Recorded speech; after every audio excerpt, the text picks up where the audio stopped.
Tonight on this first day of Breast Cancer Awareness Month, a very personal story from our own Amy Robach. While on assignment for Good Morning America, she learned that she had breast cancer.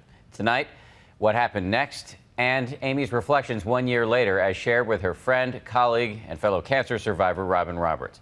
This is part of our breast cancer awareness initiative, ABC News Goes Pink.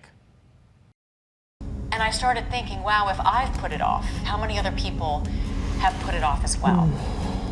I went in to see Robin, who is a breast cancer survivor and thriver, and she said, you know what, Amy? If one life is saved because of early detection, it's all worth it. I'm gonna do this. And so, Robin, this one's for you. Wow. I mean, to know what happened now it's emotional to watch that. You know, Amy, wow. I mean, just to see you and to see you now.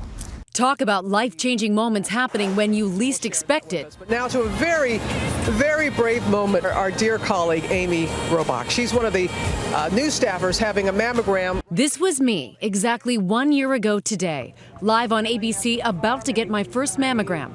I had been asked if I'd get one on television to demystify it for women who might be nervous. It is Amy's first. She's sharing that experience with us right now as it happens. So when ABC producers called me last week and asked me to have a mammogram on live national television, my first instinct was, no way, never gonna do it. The truth is, like so many women busy with work and kids, I had been putting this off for a year. I'm 40 years old. I've never had a mammogram. I've avoided it. Little did I know this would turn out to be both one of the best and worst days of my entire life. I'm going to do this. And so, Robin, this one's for you. Amy, no. This is for everyone. It was for everyone, but it also turned out to be for me. The mammogram that changed the course of my life. She is so happy right now. I get to see the relief in your eyes. And that was it. Or so I thought, because a short time later, I was asked to come back for more scans. 4 weeks later, a tornado of tests. Doctors move quickly when they're concerned. And finally, the diagnosis that turned my world upside down. I had breast cancer. The last year has been the fight of my life, but I have a lot worth fighting for. There have been good days and bad days on this emotional roller coaster. So with chemo comes hair loss, and I am slowly starting to lose more and more each day. So today, I am taking control of something that I have very little control of. I am gonna cut my hair very short. I knew I'd cry at least once. Many people have supported me throughout this journey, but I'll never forget my dear friend and colleague Robin, who pushed me to take that first crucial step. I thought I was doing something philanthropic for others who might have cancer, never imagining that I was sitting in this room with 2 malignant tumors inside of me. You gave me the gift of knowledge, the gift of life, and for that I will be eternally grateful, because you nudged me into that mamma van. And so when you called me, never in a million years did I think that you would be saying what you said. I have breast cancer. Yeah. How did it surprise you? I watched you work through cancer, and I remember thinking, how is she doing that? Why is she doing that? I didn't know why until it happened to me. And then I realized how important it was to hold on to anything normal. We saw you virtually every day, still there, delivering the news for us, being there. What didn't you show us? Anytime I thought about my kids, anytime I thought about them worrying about me, or me worrying that I'm not going to be there for them, my showers were always my crying time, because the water drowned out the sobs. And when I cried hard, because it was built up. Because you do put on a brave face. You have to for yourself and for your family.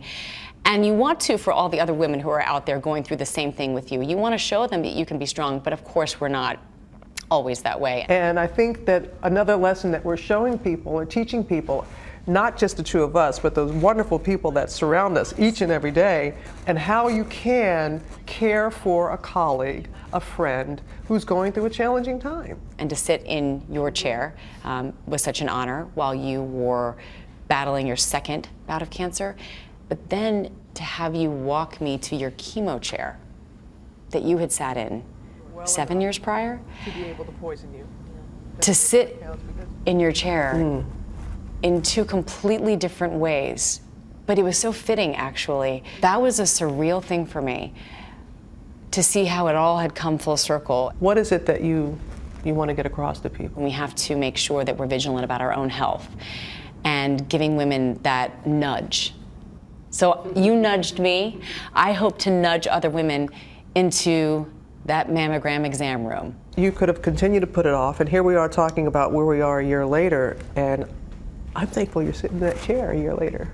Yeah, To have that information and to be able to face it. exactly. Wouldn't you want to know and be able to have a fighting chance? And there are no guarantees, No. none whatsoever, but give me a chance. The one thing people always ask me, how are you? How are you doing? I'm doing great. And knowledge is power. And so this week, 1 year from my first mammogram and all that's followed, I'm ready. Well, at least I look the part. I had the special opportunity to surprise other women on a journey I know all too well. I am so happy to be here. On board Delta's Breast Cancer One with 145 women strong. I just realized I think we're a flight attendant short on today's flight. What's this? Good Morning America anchor and breast cancer survivor Amy Robach is here. I'm so excited to be on board the plane with all of you. It is their personal stories that truly inspire me. For the first 24 hours, I was very scared. I was diagnosed 4.5 weeks ago. The way we all lean on each other, the way we all support each other, the way we all let our sisters know that we're not alone, that we're in this together, and we're stronger together.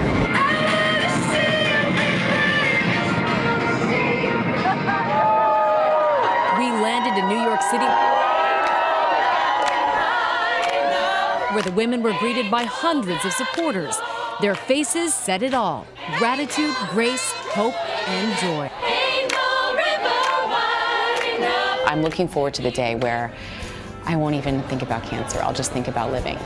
Okay, then just lean over because we'll probably be side by side on the desk and tell me when you have that day. I will. Because it's going to happen.